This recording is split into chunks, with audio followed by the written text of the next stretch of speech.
Rokok, alkohol, dan narkoba. Mungkin kita semua udah tahu ya bahaya dari ketiga barang tersebut, mulai dari bikin kecanduan sampai dengan resiko kematian. Tapi ada satu hal lagi yang sebenarnya bahayanya bisa dibilang mirip. Sama-sama bikin ketagihan dan kecanduan dan sama-sama mematikan juga. Tapi uniknya barang ini tuh nggak sebegitunya diatur peredarannya. Bahkan mungkin bisa dibilang biasa aja nggak diatur samsat. Beda sama tiga hal yang gue sebutin tadi. Gue cukup yakin kalau lo semua udah pasti pernah atau bahkan mungkin setiap hari mengkonsumsinya ya sebagai warga negara Indonesia. Dan gue yakin barang itu juga ada di mayoritas dapur orang Indonesia. Apakah hal itu? Well, hal itu adalah gula. Sebagai bahan makanan, gula bertanggung jawab atas meningkatnya tingkat obesitas di Indonesia. Sebanyak 2 kali lipat selama 2 dekade terakhir. Konsumsi gula berlebih juga jadi faktor utama munculnya penyakit diabetes. Again, penyebab utama kematian nomor 4 di Indonesia. Dan gula ini sebenarnya kan ada di dalam nasi. Gula itu sebenarnya bukan cuma gula pasir, ada juga gula aren, ada juga gula apa. Basically semuanya itu ya gula. Ngelihat fakta tadi, sebenarnya nggak heran kalau salah satu penulis, profesor di bidang nutrisi asal Britain di tahun 1972, dia mendeskripsikan gula dengan 3 kata ini. Pure, white, and deadly.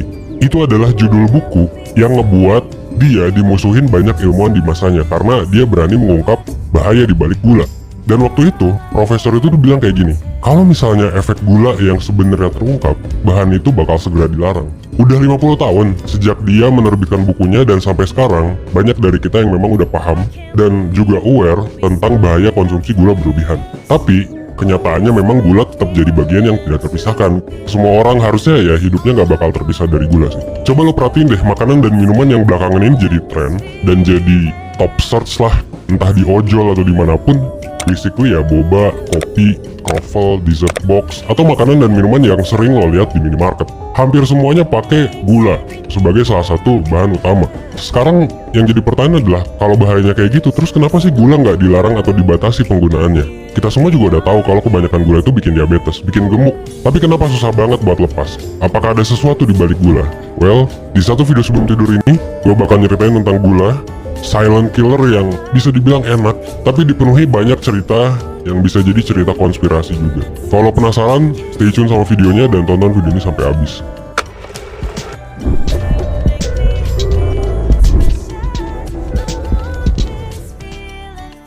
Gue mulai dengan sebuah pertanyaan.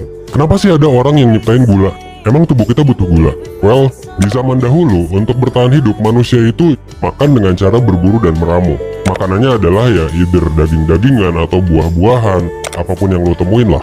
Sebagai manusia zaman dulu yang nggak menetap. Nah, sampailah tahap dimana manusia itu bisa bercocok tanam. Dari situlah kita kemudian mulai mengonsumsi karbohidrat. Kan petani itu basicnya adalah gandum, kalau misalnya mulai bercocok tanam, atau padi dan lain sebagainya. Gula itu kan adalah karbohidrat yang sebenarnya secara natural juga ada di nasi, kentang, bahkan buah-buahan. Jadi gula itu bukan hanya gula pasir yang tadi gue bilang. Badan kita bakalan ngubah semuanya itu, mostly karbohidrat, menjadi glukosa, yang tentunya bakal jadi sumber energi kita. Jadi ini sebenarnya memang salah satu main consumption-nya manusia gitu. Jadi tubuh kita butuh gula dong? Well, iya dan tidak sebenarnya. Kenapa? Karena kalau ngomongin soal glukosa atau gula yang ada dalam tubuh, ya memang makanan yang kita makan akan diubah menjadi energi. Nah, tapi kalau misalnya batas minimum dari gula yang manusia butuhin udah terpenuhi, apakah kita butuh gula tambahan? Well, sebenarnya tubuh kita itu pada umumnya nggak butuh gula sama sekali. Nah, faktanya, gula tambahan itu sebenarnya memasuki tubuh dan kehidupan kita ya secara tidak sengaja. Karena manusia dulu suka sama rasa manis. Nah, rasa manis ini sebenarnya dulu kan jarang ditemuin cuy. Sampai ada pada suatu titik, manusia menemukan kalau tebu itu manis, menanam tebu juga jauh lebih simpel daripada bikin peternakan. Perlahan-lahan lezatnya tebu ini mulai terdengar dari asal daerahnya, New Guinea. Tebu akhirnya mulai nyebar ke negara-negara sekitar, kayak misalnya India dan lain sebagainya, sampai masuk ke Indonesia.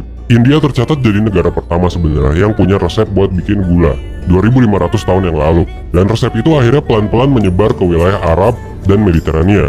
Karena wilayah itu dilakukan kolonialisme sama bangsa Eropa. Lama-lama bangsa Eropa juga ikutan suka dan ngebawa gula ke tempat asalnya. Nah, di sanalah gula jadi barang yang bisa dibilang cukup langka, cukup mahal, dan cuma bisa dibeli bangsawan dan orang kaya. Nah, negara yang mempopulerkan industri gula itu adalah bangsa Portugis, terus akhirnya Mereka nyadar kalau tebu juga bisa ditanam di tempat gue, di Brazil gitu kan. Wilayah kolonialisme mereka, dan singkat cerita, Brazil jadi negara yang mendominasi industri gula di zaman itu. Tapi demand gula itu saking tingginya sampai nggak bisa digarap sendirian sama orang lokal. Akhirnya, 12 juta penduduk dari benua Afrika didatengin ke Brazil selama hampir 4 abad untuk jadi bisa dibilang budak pabrik gula. Dan sampai sekarang ya Brazil masih menjadi raja dalam produksi gula. Nah, masalahnya muncul sebenarnya ketika fakta tentang bahaya gula ini mulai terungkap.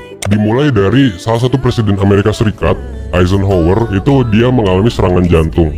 Dia menceritakan penyakitnya itu ke publik kan, dan sehari setelahnya dokter kemudian ngasih press conference tentang penyakit yang dialaminya, dan dia ngasih tips tentang gimana caranya terhindar dari penyakit jantung.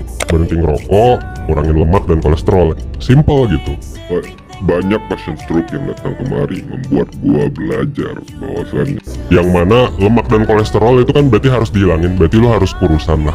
Lu jangan obesitas, dan lu jangan punya lifestyle yang buruk seperti misalnya merokok. Saran itu dia kutip dari penelitiannya Ansel Keys, itu dia adalah nutritionist. Dan pada intinya, Keys itu ngasih hipotesis kalau penyakit jantung itu disebabkan oleh lemak yang berubah jadi kolesterol, terus numpuk di jantung lu, akhirnya jantung lu tersumbat tuh alirannya, dan bikin jantung berhenti memompa darah, akhirnya apa stroke. Nah akhirnya ya si Presiden Eisenhower itu ngikutin sarannya, tapi dia akhirnya meninggal di tahun 1969 karena penyakit jantung. Kejadian itu membuat banyak peneliti skeptis. Bener gak sih penyakit jantung disebabkan oleh lemak dan kolesterol? Bener cuy, bener. Tapi lemak dan kolesterol lu dari mana sih? Akhirnya ada nih datang peneliti yang meneliti tentang penyakit jantung yang skeptis. Akhirnya dibikinlah tuh kan penelitian. Ternyata makanan yang paling berkorelasi dengan kematian gara-gara penyakit jantung itu gula sebenarnya, bukan makanan berlemak. Jadi kalau misalnya sekarang ada low fat dan lain sebagainya, bisa diperdebatkan. Kalau di kalangan nutritionist memang ini jadi perdebatan, dan gue juga bukan nutritionist. So call your doctor gitu ya sebelum lo memutuskan keputusan dari video ini. Tapi yang jelas, kalau dari riset, dari buku yang gue baca, yang lebih bahaya itu gula sebenarnya daripada lemak. Sebenarnya kalau dibilang bahaya ya semua juga bahaya kalau kebanyakan. Tapi emang ada orang yang makan brokoli kebanyakan terus jadi misalnya sakit gitu. Ya nggak juga, kalau kebanyakan bisa jadi sehat. Jadi ada beberapa makanan yang memang bagus, ada beberapa makanan yang memang kalau kebanyakan, meskipun sedikit kebanyakannya, itu jadi buruk. Nah menurut gua gula itu masuk ke sana. Jadi gula itu sama-sama bikin seorang punya potensi gede buat kena penyakit jantung. Kenapa? Karena kalau gula kan semua orang suka, dan lu secara biologi suka juga, jadi kayak adiksi aja. Dan orang Indonesia kan gitu ya, sekali lu gak makan nasi, kayak belum makan aja gitu. Lu harus makan nasi gitu kan. Nah itu mungkin salah satu dampaknya. Dan yang bikin masalahnya jadi pelik adalah di industri gula. Gula itu jadi salah satu komposisi yang sangat diperlukan buat membuat berbagai macam minuman, berbagai macam makanan, boba dan lain sebagainya. Semuanya lah pokoknya, hampir semua makanan yang kita makan setiap hari itu ada gulanya.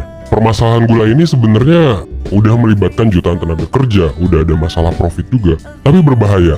Jadi kayak ini adalah multi-billion aggressive industry, very aggressive industry, dan yang paling besar mungkin dampaknya adalah buat kita para konsumen. Nah ini yang jadi masalah memang di zaman sekarang. Di zaman sekarang masalahnya adalah bukan lagi lu nggak bisa dapat makanan, bukan lagi lu nggak bisa dapat informasi, tapi masalah sekarang adalah kebanyakan, abundance, atau ya memang keberlimpahan dari sesuatu. Entah itu gula, entah itu informasi. Iya kan, kebanyakan informasi lu pusing, kebanyakan gula ya lu jadi gemuk, lu jadi ya banyak penyakit, dan lu juga sekarang dihadapkan dengan berbagai macam iklan dan lain sebagainya. Akibatnya apa? Akibatnya ya pada akhirnya ke kesehatan kita. Kalau dalam konteks gula, kalau dalam konteks lain juga sama, kesehatan kita mungkin kesehatan mental dan lain sebagainya. That's why memang data dari Amerika menunjukkan kalau tingkat obesitas naik 2 kali lipat sejak tahun 1970, dan diabetes meningkat 3 kali lipat. Dan kenaikan angka obesitas itu bukan cuma tentang gimana kita sering makan dan minum gula, tapi juga karena gula ini adiktif. Dan kita ngerasa happy pas konsumsinya, ya makanya gula juga punya hedonic value. Dan badan kita kan punya kontrol yang bikin kita ngerasa kenyang gitu. Si minuman manis ini sebenarnya bisa bikin rasa kenyang itu juga jadi lebih gak sensitif, jadi bisa dibilang mati. Jadi kita pengen makan lagi dan lagi. Jadi meskipun lu minum boba, kalorinya banyak, setara mungkin 2 mie instan, tapi lu mungkin gak kenyang dengan minum boba, lu mesti makan lagi. Yang jadinya malah tambah lapar. Lu makan nasi yang banyak gitu, lu mungkin pengen makan lagi. Apapun yang kebanyakan memang gak baik kan. Penyakitnya tuh banyak. Selain diabetes ada juga tekanan darah tinggi, inflamasi, kenaikan berat badan, banyak lah pokoknya. Itu juga ngaruh ke kesehatan mental juga. kalau lu makan siang, ada nggak yang ngerasa ngantuk? Ya banyak kan yang ngerasa ngantuk. Nah terutama kalau lu makan nasi, makan gula gitu-gitu. Dan itu akan ngaruh ke pekerjaan lu, yang mana lu akan ngantuk, yang mana lu akan ngerasa ngapain ya gue kerja siang-siang kayak gini, gue harusnya tidur dan sebagainya. Itu ngaruh ke kesehatan mental juga cuy. Dan dari riset juga bisa ngaruh bahwa lower intake of sugar itu ngaruh ke better psychological health. Meskipun ini masih korelasi bukan causation ya.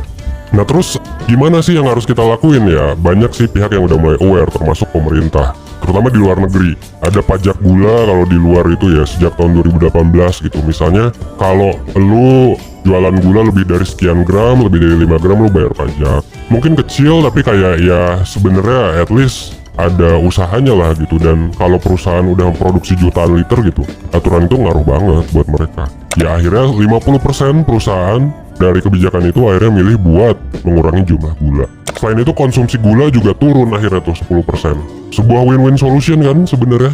Walaupun di Indonesia juga sempat ada wacana, tapi sampai sekarang memang ini belum terlalu diterapkan gitu. Ya memang banyak perdebatan lah ya kalau kita ngomongin soal kebijakan. Banyak reaksi yang timbul, salah satunya juga dari Ketua Gabungan Pengusaha Makanan dan Minuman seluruh Indonesia. Katanya sih nggak ada data di mana kalau diterapin sugar tax ini bisa mengurangi obesitas dan resiko penyakit kronis. Tapi kalau gue sih simpel ya, kalau gue sih gini, gue nggak mau tutup mata kalau intervensi dari pemerintah bakal ngebantu, bakal sangat ngebantu mungkin. Dan industri gula juga punya peran besar. Dan kita juga sebenarnya tubuh kita dari dulu mungkin udah dependent, dan kalau makan gula juga nggak gimana-gimana kok, yang penting nggak kebanyakan kan.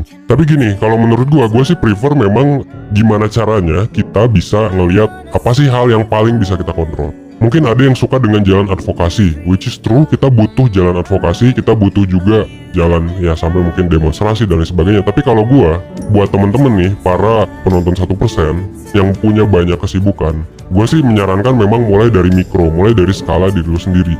Lu punya kendali loh untuk hidup lu dengan memilih buat setidaknya, misalnya, kalau lu ngerasa ini suatu barang itu nggak bermanfaat ya lu kurangin, dan lu hidup secara lebih sehat setelah lu tahu akibatnya kayak gimana. Lu bisa do your research lah, baca buku dan lain sebagainya kalau lu nggak percaya sama 1%, which gue juga menyarankan seperti itu. Jangan sampai percaya sama satu entitas, lu coba cek sumber-sumber lain, karena gini, cost yang kita keluarin kalau sakit juga gede banget cuy.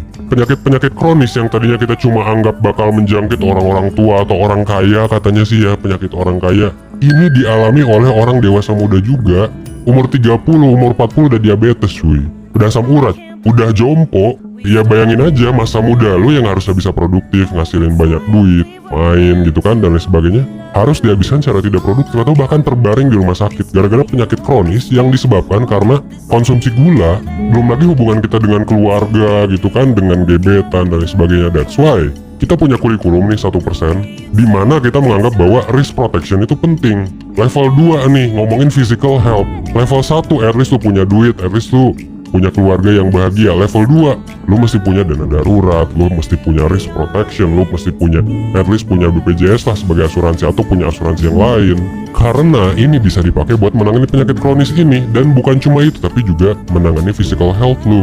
Karena kalau enggak ya bakal fuck up, lu susah mau naik ke level 3, level 4. Level 3 tuh ya happy, healthy, produktif kan. Lu bisa punya karir yang oke, lu bisa punya gebetan yang oke, terus nikah misalnya, dan lain sebagainya. Nah makanya lu coba lihat deh level 1 dan level 2 udah bener belum. Jadi kalau misalnya gua let's say nih, gua mempromokan konsultasi kesehatan mental 1%, terus lu bilang gak punya duit, ya memang harus cari duit dulu. Kalau dari kurikulum 1% ya cari duit dulu level 1, at least lu punya buat bertahan. Yang kedua, lu jaga kesehatan cuy, jaga kesehatan fisik.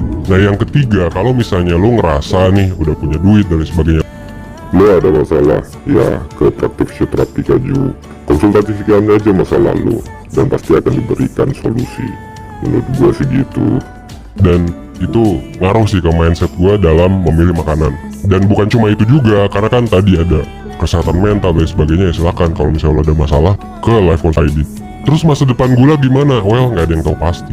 Tapi gua rasa ya perlahan-lahan, karena kita udah ngerasain dampaknya nih sekarang, ya kita harus mengurangi yang kebanyakan sih. Again, kita juga harus coba berpikir tentang di masa depan tuh kita harusnya gimana sih. Nah ini juga gua ada platform ya di IG, namanya Si Paling Gen Z. Silakan lo follow ya kalau lo mau ngedengerin soal Perasaan-perasaan yang lo rasakan, kendala yang lo alami mengenai otot, permasalahan dalam tubuh lo, latihan apa saja yang lo dapat lakukan, penjelasan apa semua yang dapat lo petik dari akun Mimin, dan di akhir kata gue FTR Said, seorang fisioterapis, undur diri. Jangan lupa tetap dalam keadaan sehat, karena sehat itu murah, sakit baru mahal. It's taking over.